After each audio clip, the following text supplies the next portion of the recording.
Et salut à toutes, salut à tous, bienvenue sur N1, votre émission 100% basket des équipes de The Playoff. Et les NBA Finals ont commencé. On débriefe aujourd'hui le match 1. On va vous donner notre avis sur ce qui va se passer dans le match 2. Donc forcément, il se passera forcément l'inverse. Et pour parler de tout ça, j'ai mes deux experts avec moi. À tout seigneur, tout honneur. Mon go-to guy, mon franchise player à moi, c'est Chris. Salut Chris, comment ça va ? Salut à tous, salut à toutes. Ravi de vous retrouver pour ces finales NBA 2025 là qui nous ont offert un premier match savoureux et plutôt haletant. Donc on va pouvoir en parler et surtout se projeter sur déjà le deuxième match qui arrive très vite. Ouais, exactement. Et avec nous, on l'appelle entre nous l'intermittente du spectacle. Elle vient quand elle veut, hein, un peu comme Réponse. Elle a les cheveux longs. C'est pas Belinda, elle a pas le front haut comme Belinda, c'est Anna. Salut Hello, Anna.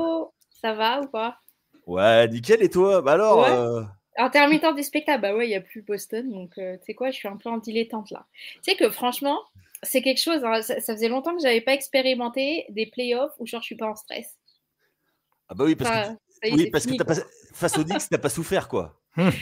Bah disons qu'on savait que sans Jay, enfin bref, on va pas retourner sur le sujet qui fait aussi mal, mais, Non, ça fait du ouais, bien, ça fait du bien quand même, tu vois, de regarder un peu les playoffs comme ça, de l'extérieur. Il y en a plein qui connaissent ça. C'est bon, ça faisait longtemps que j'avais pas expérimenté ce type d'expérience, c'est bien. Ouais, alors on en profite, on passe un coucou à Elian et Raph, que vous retrouverez dans les prochains épisodes, on en fera plusieurs, hein, c'est pas un spoil que de vous dire ça. On passe également, n'oubliez pas d'aller écouter nos copains du football américain, avec notamment Flav, qui fait le LF, l'AD1 et également la NFL. 3 podcasts en ce moment sur tout ce qui est autour du football américain. Les copains de First Pitch, et puis après, ça dépend pour le reste. Allez, le match, donc quand on enregistre, donc on est vendredi, le match a eu lieu dans la nuit, 111-110 pour Indiana qui pour la 4e fois gagne le premier match de la série de playoff. J'ai envie de vous dire, qu'est-ce que vous retenez du match? Le scénario de tout le match ou les 3 derniers dixièmes? Le dernier carton, moi. Bah, c'est marrant parce que moi je retiens la première mi-temps. Donc toi c'est bien, on va pouvoir. Ah bah alors, Chris, qu'est-ce que toi tu retiens de la première mi-temps? On va commencer par toi. Désolé Anna, mais Ouais. Oh non, il n'y a pas de problème. Non, alors il y a plein d'éléments. Moi ce que je vais retenir en fait c'est 2 éléments qui du coup concordent. C'est-à-dire le nombre de ballons perdus, mais abominable, de cette équipe des Pacers en première mi-temps. Ils en perdent 19, je crois, et 24 sur l'ensemble du match. Donc ça s'est 24, ouais. amélioré, mais 19 dans la première mi-temps, c'est un record en première mi-temps. Des fours de ballons perdus. Oui. Et à côté de ça, une équipe du Thunder qui n'en a pas profité, qui n'a pas concrétisé en fait sur ces ballons perdus. Et c'est pour ça que moi je retiens cette première mi-temps. Okay. On peut refaire le film et tout ce qu'on veut. Et un match, ça se joue une fois. Et si on le rejoue la deuxième fois, ça n'aura pas le même script. Mais en fait, on connaît cette équipe d'Indiana et cette capacité à revenir. Ils l'ont encore prouvé dans le match 1. Mais une équipe comme OKC qui est numéro 1 de la ligue en termes de points marqués sur ballon perdu adverse, c'est quand même vachement étonnant qu'ils n'en aient pas profité là pour vraiment enfoncer le clou et dire on est à la maison, là vous faites que perdre des ballons, et en fait on va vous punir. Et le Thunder n'a pas puni les Pacers quand il le fallait, et du coup voilà, Indiana, ça fait combien de fois qu'ils nous font le coup du comeback cette année? Oui, je sais plus, je les compte plus, mais en fait, c'est un combat de réalisme dans cette histoire. Parce que finalement, tu vois, c'est les finales NBA. Tu prends une opportunité d'assassiner ton adversaire, tu la prends. Point. Si tu la prends pas, tu te prends tout en backdraft. En backdraft, exactement. Après. Et en fait, c'est ça la beauté d'Indiana. Et en fait, et c'est pas seulement NBA Finals d'ailleurs, c'est dans tous les playoffs. À chaque fois où on leur a laissé l'opportunité de revenir, ils l'ont fait. Et ils reviennent. Et en fait, c'est pour ça, je pense qu'Indiana, faut pas leur donner ce sentiment d'espoir et ce sentiment que je ne maîtrise pas à 100% mon match. On ne maîtrisera jamais à 100% un match. Mais cette sensation que, ok, bah, on peut revenir, on va revenir, en fait. Et c'est ça la force d'Indiana, le mental, je vous le dis. Moi, il y a un truc, tu vois, plus que ça, c'est le côté hustle, certes, mais je suis entre les deux, je suis entre vous deux en fait, parce qu'il y a un côté effectivement hustle où Indiana, on sait que jamais ils vont lâcher, et le côté manque de punition du côté de OKC. Et moi, je vais mettre tout de suite l'accent pour moi là où ça fait mal, c'est que même s'ils perdaient des ballons, Indiana, ils avaient un repli qui était ultra efficace. Ils n'avaient pas des paniers faciles. Non. Et vu qu'ils n'avaient pas de panier facile, ils ont continué à shooter à 3 points alors que ça bloquait, tu vois. Même s'ils prennent que 30 shoots à 3 points sur le match, ce qui aujourd'hui dans les standards NBA est bof, mais c'est pas. Enfin, au bout d'un moment, arrête et va pénétrer, quoi. Et après, il y a un autre élément sur lequel je vais revenir. Quand on a fait la preview en début de semaine, on a parlé du coaching staff.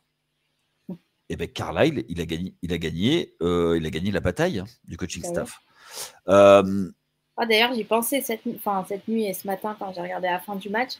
J'ai pensé à vous, tu vois, par rapport à ce que vous disiez par rapport à ça. Et je me suis dit, Raph, c'est le match gentleman sweep, là, je sais pas quoi, qui disait qu'il y aurait. J'avais envie de le charrier ce matin.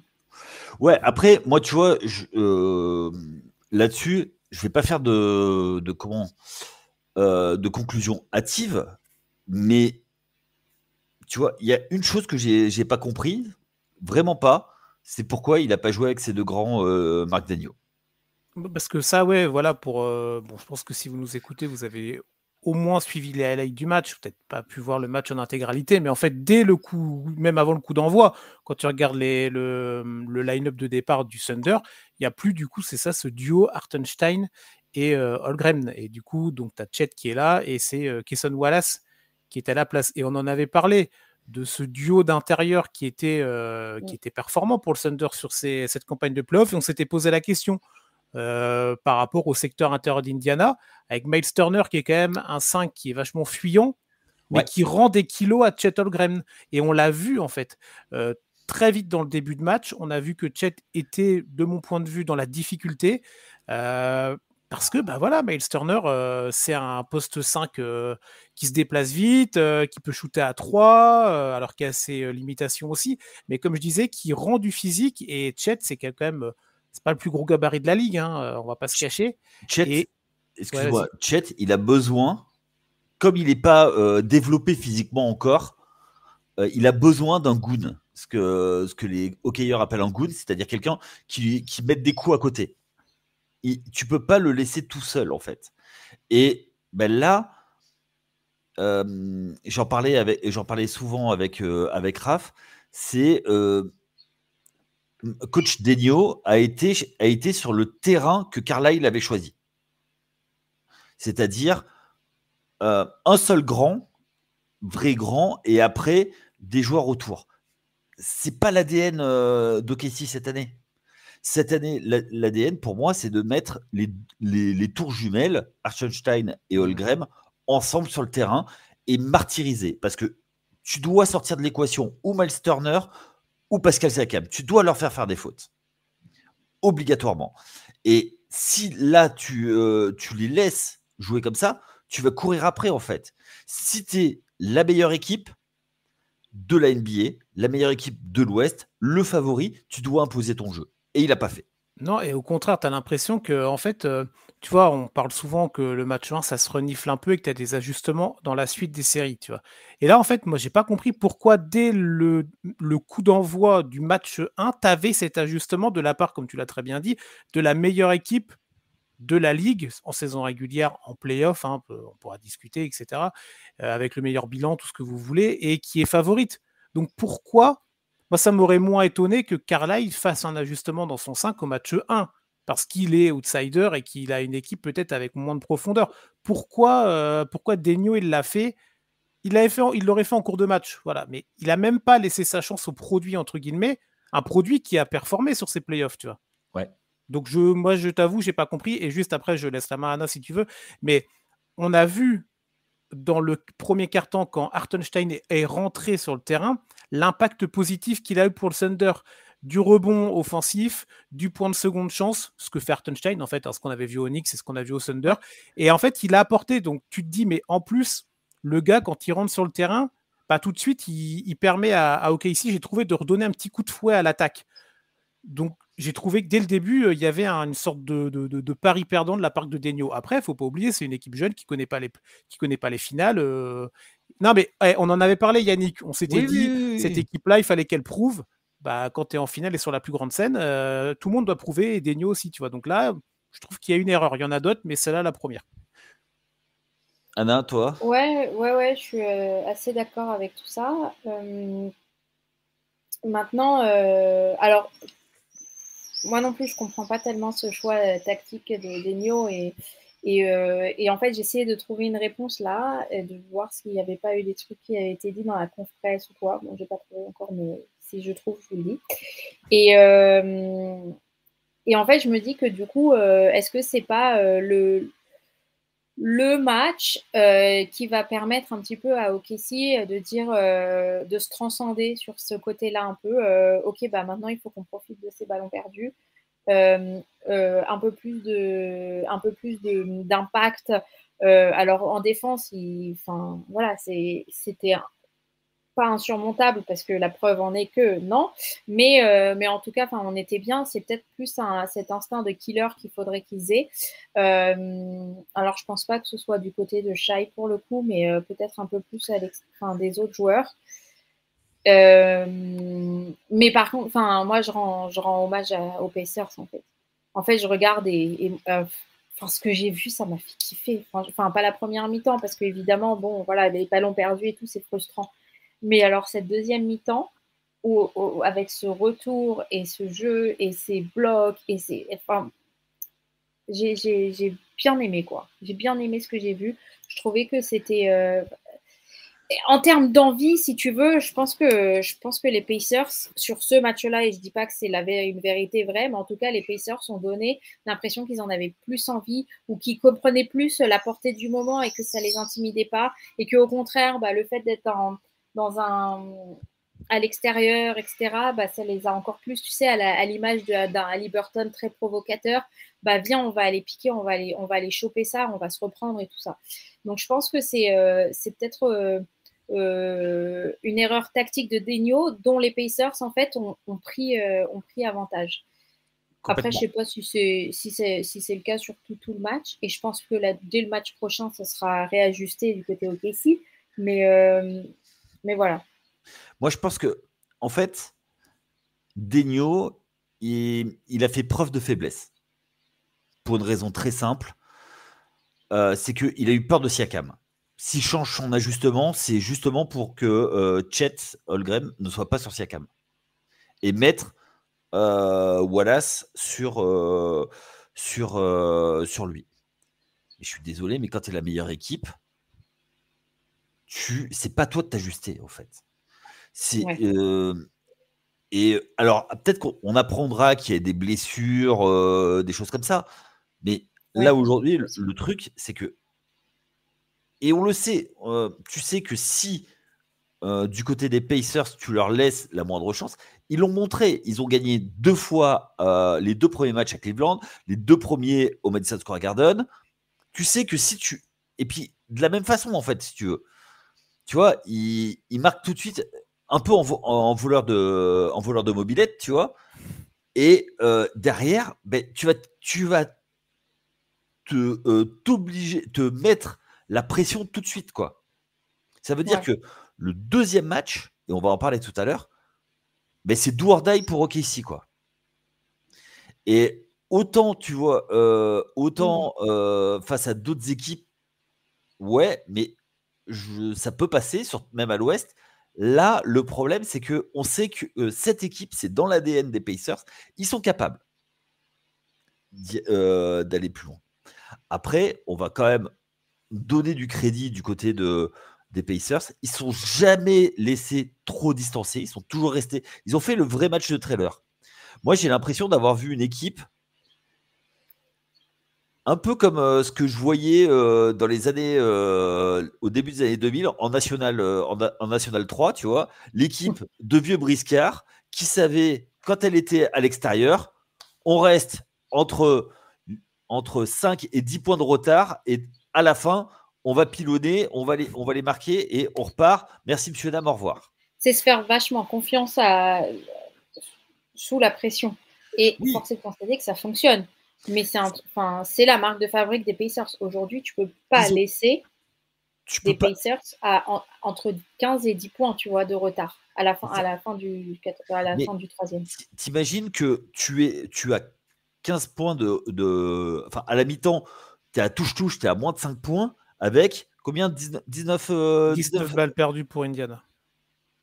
Et sérieux, c'est pas possible. C'est pas possible.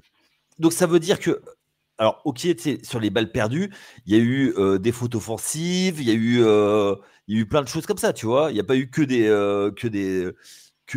balles à l'adversaire.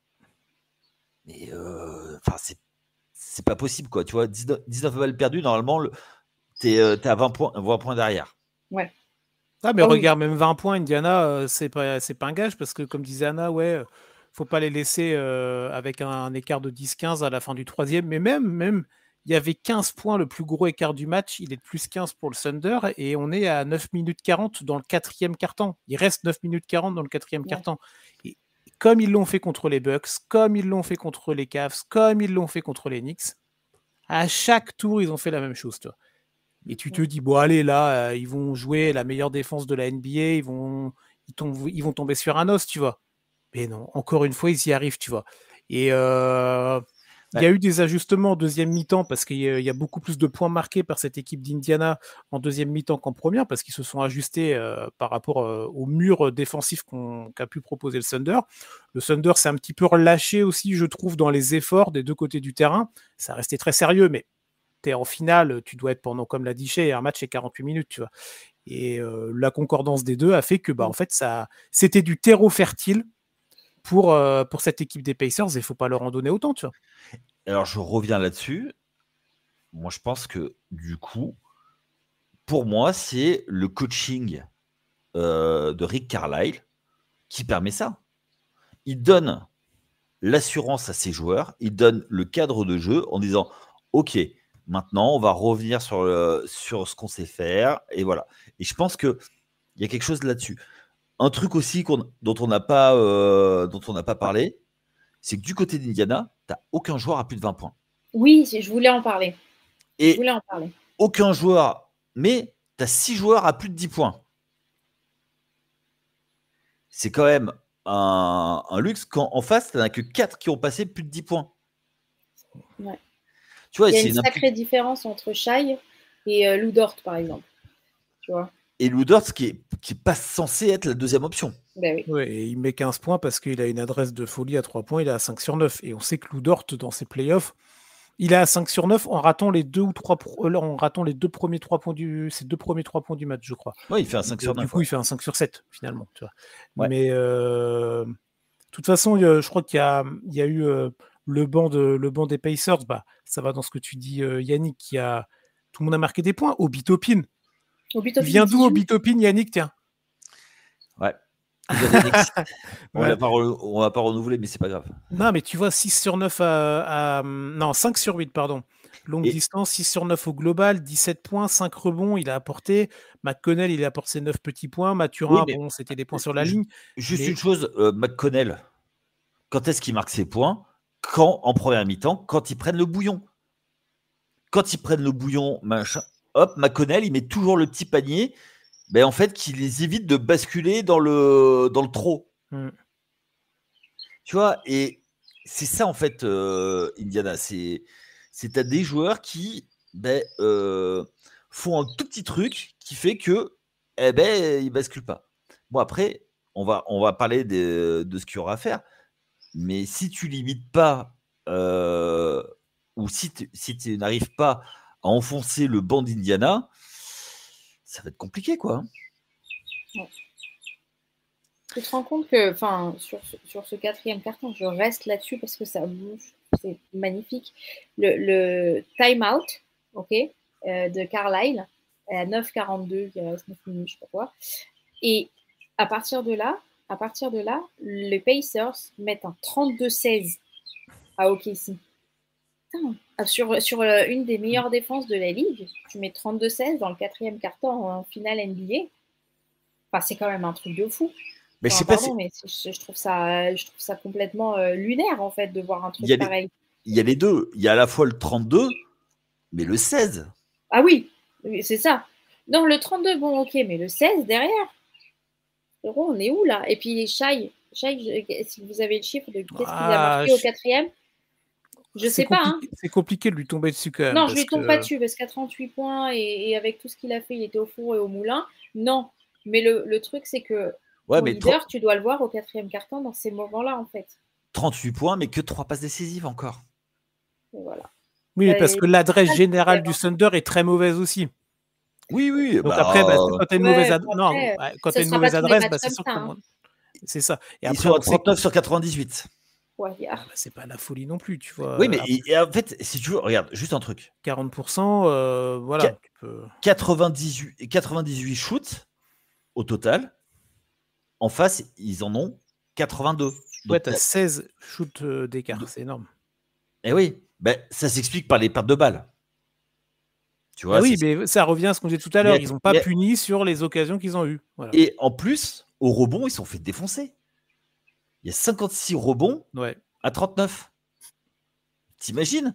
Donc, ils ont moins de rebonds, mais ils ont plus de shoots. C'est lunaire. Le match, tu dois pas le laisser. Non, c'est clair.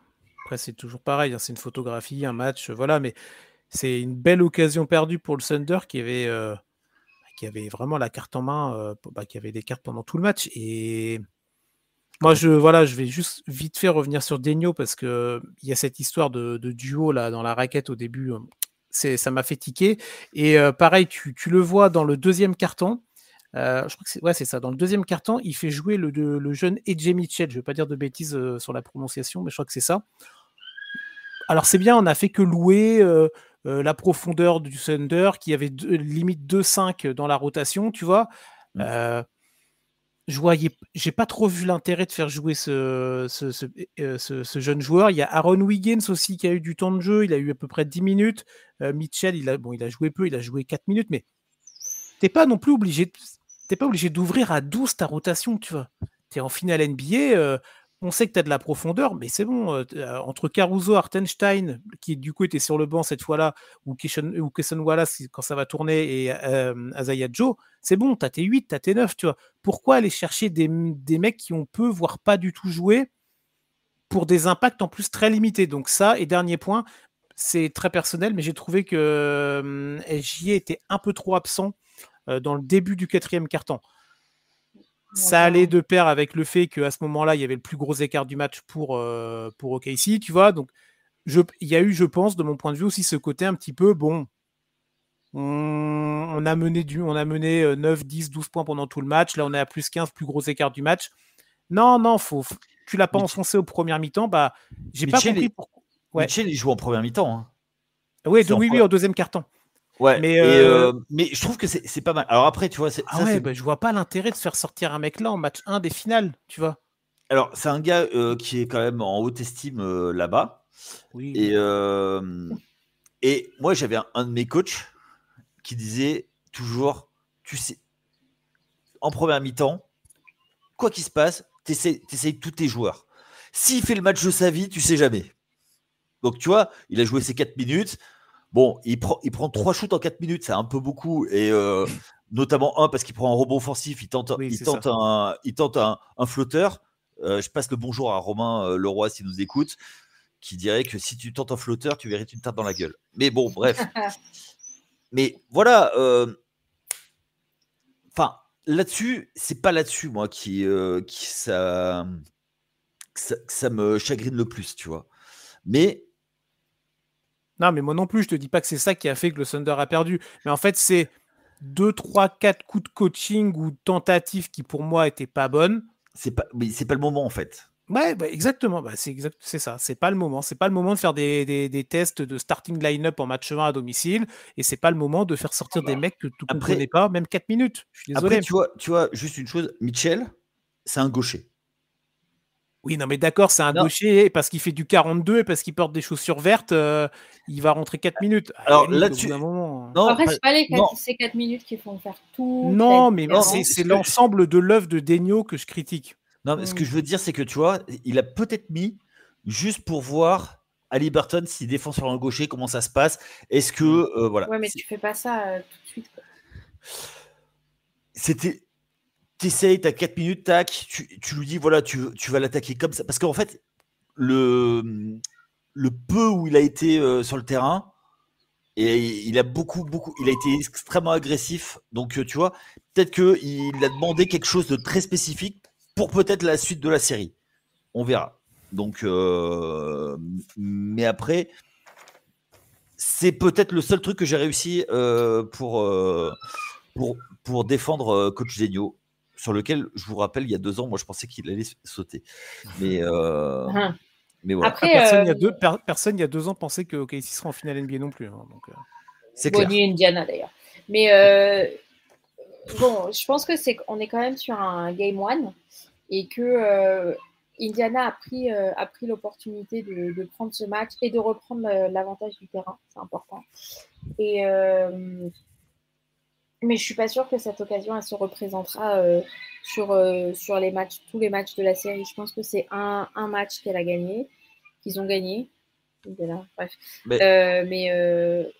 Mais clairement, je pense pas que les autres matchs se dérouleront de la même manière, où il y aura le même scénario. Évidemment qu'on peut pas avoir le même scénario, mais je pense pas que foncièrement on peut avoir un scénario autant avec Indiana qui a de la chance finalement sur la fin, parce que le jumper, enfin, il peut aussi ne pas rentrer. Ok. Je suis assez d'accord avec toi, mais justement, tu me fais une bonne passe décisive. Justement, on va voir ce qui va se passer on va anticiper sur ce qui va se passer. Vous, justement, Anna, puisque tu as la main, allez, on fait le passé va tout de suite. Le match 2, comment toi tu le vois? Et déjà, je pense que Hartenstein va revenir dans le 5. Ça, je pense que c'est une évidence. Je pense que c'est fini les ajustements. Et surtout que du côté d'Indiana, ils vont tout faire pour ne plus avoir ces pertes de balles. Malgré tout, je pense que c'est une stratégie générale de rester, comme tu expliquais tout à l'heure, au contact. Et que je suis pas sûre qu'ils vont chercher à lead le match, tout le match. Tu vois ce que je veux dire? Ils vont rester au contact. Match de trailer. Ouais, exactement. Je pense qu'on est sur un même objectif côté Indiana. Par contre, sur OKC, je pense que là, il va y avoir des boulons qui vont se resserrer parce que sur 18 ballons perdus, il faut avoir plus d'avance, quoi. Sur 24. Au total, c'est 24 au premier match. 24 Ah oui, j'ai lu 18. 19 en première mi-temps et voilà. Ouais. Okay. Donc déjà 4 sur la deuxième mi-temps, on revient sur un truc à peu près plus potable. Mais bon, voilà, c'est comme ça que je vois le match. Après, moi, je pense que Indiana prendra plus qu'un match. Mais ça, c'est mon avis. Ok. Toi, Chris, comment tu vois la suite des événements? C'est très compliqué parce que chaque match a sa vérité, mais je rejoins Anna, oui, l'objectif numéro 1. Alors, il y a 2 objectifs. Le premier pour Indiana, c'est de mieux conserver, de mieux faire attention au ballon. Tu peux pas te permettre de refaire une deuxième fois autant de ballons perdus. Voilà, ça on en a suffisamment parlé. La deuxième, c'est de regarder, parce que tu disais, Yannick, le scoring est plutôt bien réparti, je suis d'accord, c'est un fait, il suffit de regarder la feuille de stats. Mais Aaron Smith n'a pas fait un très bon début de match. Pascal Siakam, il termine à 19 points, ok. Il peut monter en termes de scoring, tu vois, sa moyenne à Siakam, c'est pas 19 points, c'est plus. Tyrese Haliburton, il met le shoot clutch, évidemment, à 0,3, mais sinon, il est qu'à 14 points parce qu'il a été bien gêné. et on l'a très peu vu en première mi-temps. Donc lui aussi peut sortir un peu de sa boîte et moi c'est ça que je vais observer en fait. C'est de voir un peu s'ils peuvent augmenter leur capacité de scoring maintenant qu'ils ont eu un match entier contre cette défense du Thunder qui va trouver des nouveaux ajustements, des nouveaux trucs. Hein. Là-dessus, j'ai pas de problème. Mais voilà, le match 1 est passé, tu vois, ils se sont tous un petit peu reniflés. Et en plus, Indiana a gagné le match. Donc eux, c'est tout bénef. Donc pour moi, c'est ça que je vais regarder. Comment les joueurs du 5 vont s'ajuster en termes de scoring pour Indiana et la conservation du ballon. Après on peut enchaîner sur le Thunder ou pas, mais moi, c'est ça que je vais regarder pour Indiana, tu vois. Moi, de mon côté, côté Indiana, je pense que ils vont vouloir enfoncer le clou et ils ont une bonne opportunité quand même. Ils ont une bonne opportunité. Ils ont fait ce qu'ils devaient faire et que maintenant, vu que la pression est sur OKC, je pense qu'ils savent qu'ils vont prendre une marée d'entrée. Il va falloir résister. Et après, dans la foulée, résister, tel le roseau, plier, mais ne pas rompre, et pour après y aller. Je suis d'accord avec toi que Siakam va être beaucoup plus alimenté en termes de ballon. Naismith et Nembhard vont avoir plus d'opportunités, je pense, parce que il va y avoir de la rotation, parce que, comme tu disais, je pense que les line-up d'OKC, c'est fini. On revient sur du traditionnel. En 5, Hartenstein. En 4, Holmgren. Et ça veut dire que si Siakam joue face au cercle, il va faire des différences. Donc, il va y avoir des rotations. Donc, il va y avoir des choses. Moi, j'ai vu une chose sur il y a eu beaucoup d'attaques de la part d'Haliburton. Plutôt dans l'axe panier-panier avec du kick tout de suite. Je pense que c'est une volonté de la part d'OKC que Haliburton re-shoot un petit peu plus. Et il n'a pas été très adroit, mais de continuer à le faire shooter et en se disant c'est le seul joueur qui est pas adroit naturel. Donc je vois bien ça et limiter le pick and roll pendant tout le match. Je pense aussi que Mathurin va jouer aussi un très gros rôle en termes défensifs avec Pascal Siakam. Ça va fermer. Enfin, bien sûr en seconde rotation, hein, évidemment, mais je pense qu'il a un très très gros rôle défensif en fait. Ouais. Tout à fait. Et du côté d'OKC, moi je pense qu'effectivement la rotation va complètement changer. Et déjà, le 5 de départ va changer. Parce que Wallace, il est bien gentil, mais il n'a pas donné satisfaction. Et que revenir sur une raquette. Et surtout, la raquette, elle est extrêmement complémentaire, quoi. Ils sont capables de. Il a quand même joué 33 minutes, quoi. Je suis assez étonné de ces minutes qu'il a eu. Ouais. Moi, je pense qu'il y a eu Hartenstein qui fait que 17 minutes. Je pense qu'il y a eu un petit problème physique. C'est possible. Mais on l'apprendra qu'après. C'est lui qui a le plus de rebonds de l'équipe alors qu'il ne joue que 17 minutes. Tu vois, il est à 9 rebonds quand le deuxième derrière, c'est Holmgren à 6. Mais tu parlais de la bataille de rebonds perdue par le Thunder. Alors, c'est en partie dû au fait que Hartenstein, il n'était pas là. Il n'était pas dans le 5, tu vois. Donc, c'est pas lui qui va aller gober de 28 rebonds par match. Hein. C'est pas Shaq non plus, tu vois. Ouais. Mais comme je disais tout à l'heure, dans le rebond offensif ou même aller se battre sous la raquette quand ils sont 3-4 là, essayer d'aller attraper le ballon, Hartenstein, c'est pas le dernier pour les récupérer.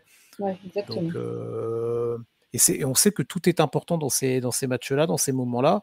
Et un rebond peut faire la diff parce que si tu as un ballon rebond pour l'adversaire et qui va te planter un gros 3 parce qu'il ressort la balle et que le gros 3 rentre, et ça peut te changer une trame de match, tu vois. Donc, Exactement.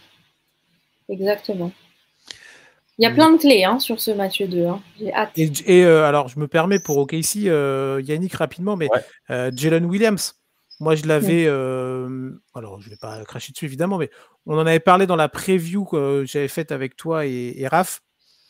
Ouais. Mais on en avait parlé en disant que c'était vraiment un mec qui allait avoir des opportunités dans cette match-là, dans ces matchs-là. Il n'a pas proposé un match dingo, 17 points, 4 rebonds, 6 passes. L'adresse est quand même pas belle, il est à 6 sur 19 en général.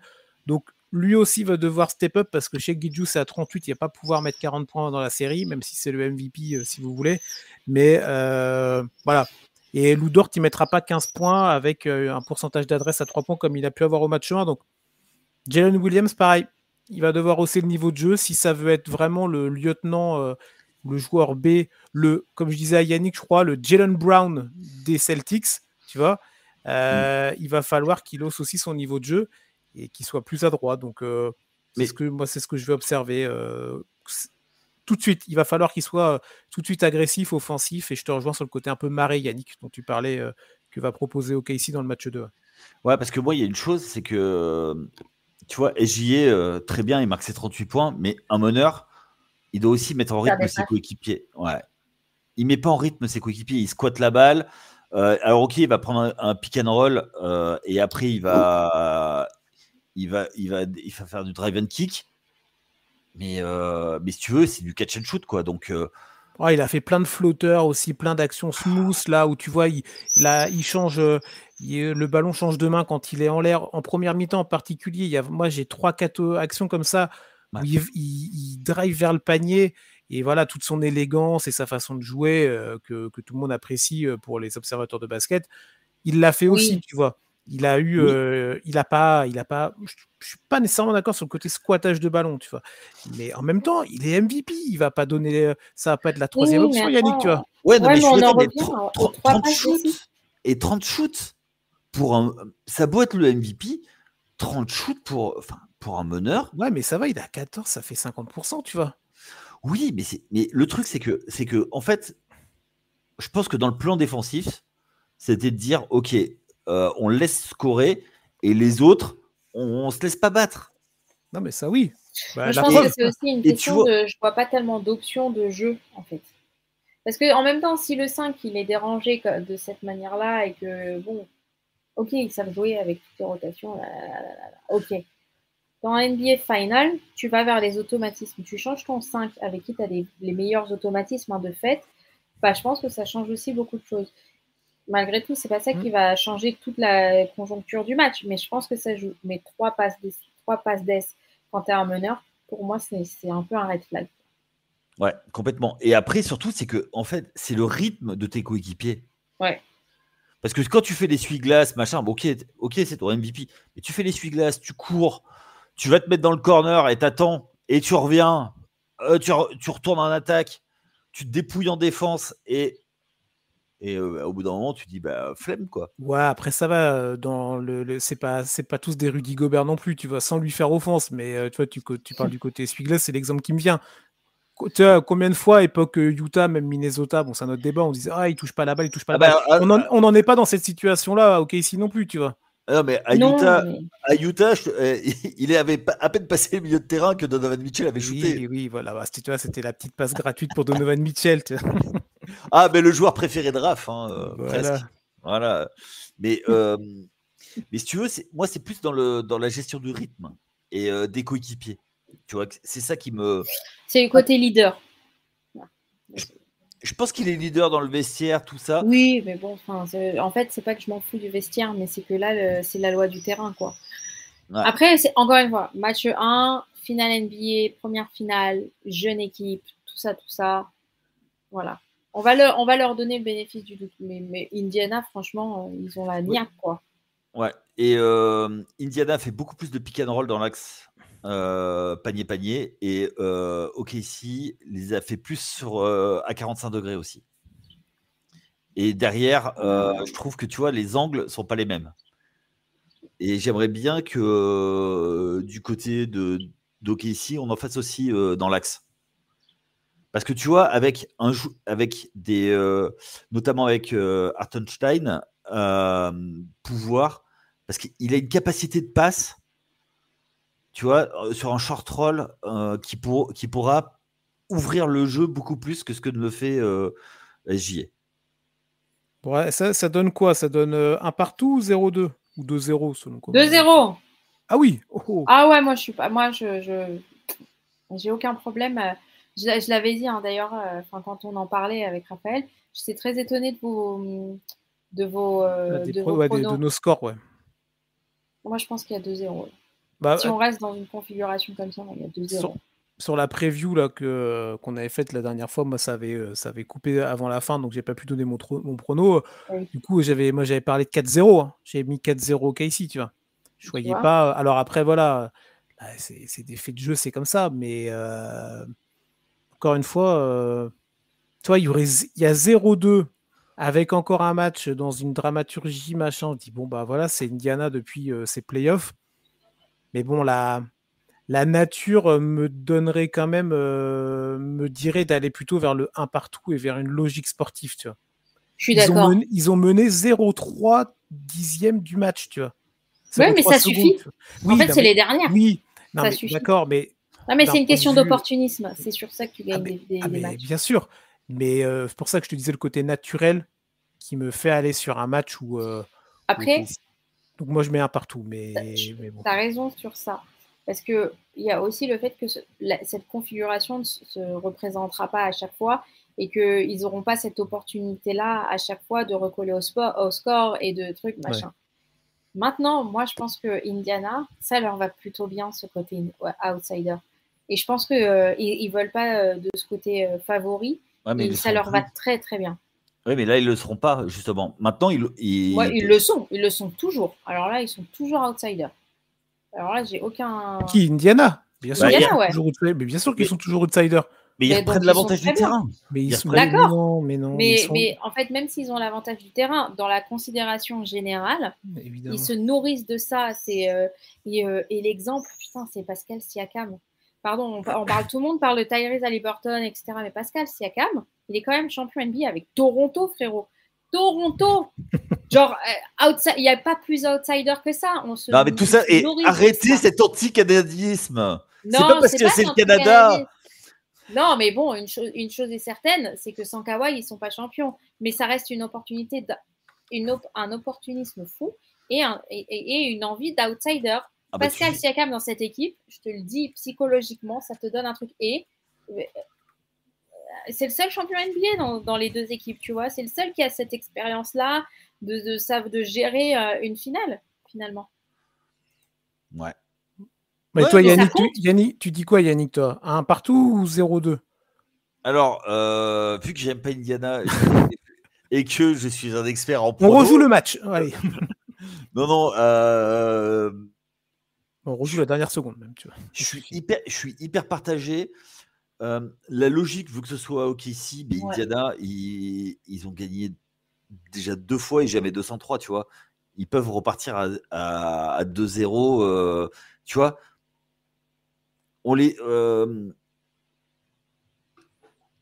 Malgré tout, je pense que mon cœur me dit OKC. Parce que jamais c'est pas possible. Mais sinon, ça sent c'est sweepé, quoi. Attends, c'est sweepé dans quel sens?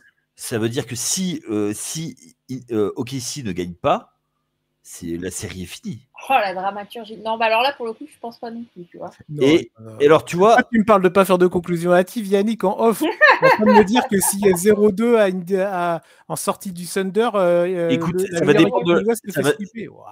Si c'est comme vous le pensez que Indiana les recoiffe sur le poteau au dernier moment, le coup sur la tête, il est énorme. C'est le marteau de Thor, tu vois. En fait, soit le game 2, deuxième match, bref, à mes yeux, il y a 2 possibilités. Ou alors, OKC gagne de loin. Ou alors, Indiana reprend le match de peu. Alors, pas à 0,3 secondes, hein, mais de peu. Je vois un scénario comme ça, enfin l'un ou l'autre. Alors, tu vois, moi, je vois un autre type de scénario. Je vois OKC qui claque des genoux pendant tout le match et qui gagne à l'arraché. Ah non, alors ça, tu vois, j'y crois pas. Mais je me trompe peut-être. Moi, j'y crois et ça m'étonnerait pas, tu vois, que ce soit ça. Parce que pression et que vu qu'Indiana, eux, ils seront sans pression parce que les 19 pertes de balles, c'est le stress. Hein. Faut pas, autant, c'est du stress à ce niveau-là. Donc moi, tu vois, ça ne m'étonnerait pas que Indiana joue tranquille, sûr de ses forces, et que derrière, OKC, ils mettent la surmultipliée. Tu vois, alors c'est ça. Moi, je vois pas Indiana jouer sûr de ses forces. Moi, pas en finale. Je les vois pas du tout comme ça. Je les vois se nourrir de cette, pas de cette haine, parce qu'il n'y a pas de haine, hein, mais de se nourrir de ce. Et je les vois pas en dilettante. Je le vois pas. Ouais. Bon, c'est une petite dédicace pour Gilles, hein, mais. Mais vous faites que des dédicaces. C'est pas l'émission de radio de l'après-midi, les gars. C'est l'école des fans. Non, mais c'est ça, tu vois, je fais une dédicace à mes potos du 13 et tout. Non, mais oh. Non, mais parce que je pense que ça lui plaira, ce que je dis. Mais en fait, je pense que ces playoffs, cette année, ça nous donne un truc un peu complètement fou. Un truc complètement inattendu. Et alors, franchement, moi, je suis totalement dans le Indiana champion. Mais alors, mais complet. Vous n'avez pas vu la tête de Yannick, heureusement, qui est en PLS à l'heure actuelle. Non, mais c'est bien parce que après, du coup... je suis non, mais de toute façon, elle est fan des Celtics, alors tu sais, voilà. Oui, voilà. Celtics, personne va faire les malins parmi nous trois. Hein, donc... Ah non, on fait pas les malins. Non, mais voilà, Yannick, ça fera des choses à dire pour le prochain podcast. Ouais, exactement. On se retrouve en preview du match 3. On ne sait pas quel line-up du côté de chez nous sera aligné, puisque un peu comme Rick Carlisle, tu vois, des fois on fait des Daigneault, tu vois, des fois il y a des erreurs de starting line-up, tu vois. Ouais, mais tu vois, je suis plus Carlisle, moi, tu vois, je préfère être Carlisle. Oui, t'as autant de cheveux que lui déjà, donc. Ah oui, c'est vrai. Alors je tiens à arrêter cette légende urbaine. Non. Je ne suis pas encore complètement chauve. J'ai quelques poils sur le caillou, pas beaucoup, mais j'en ai quelques-uns. Non, t'en as. Ah, je connais déjà au moins. Oui, oui. Mais toi, Chris, à force de se moquer, tu vois, tous ceux qui se moquent de mes cheveux, ils vont les perdre eux aussi. Tu vois, ah oui. Bon, on fera notre débat capillaire à un autre moment si tu veux. Mais... Exactement. En tout cas, on vous donne rendez-vous donc avant le match 3. On verra donc le line-up. On présentera, on débriefera le match 2 et, dans le même format, et on présentera le match 3 avec cette fois l'arrivée du côté de l'Indiana. Et donc, si vous nous avez écouté, n'hésitez pas à venir sur le Discord communautaire discuter avec nous de tout ça. Ce sera avec grand plaisir. N'hésitez pas, réagissez avec nous sur les réseaux sociaux. D'ici là, on vous souhaite à tous une bonne journée si vous nous écoutez en journée, une bonne soirée si vous nous écoutez en soirée, et à très vite sur les antennes de TPO. Allez, à très vite. Ciao. Bye.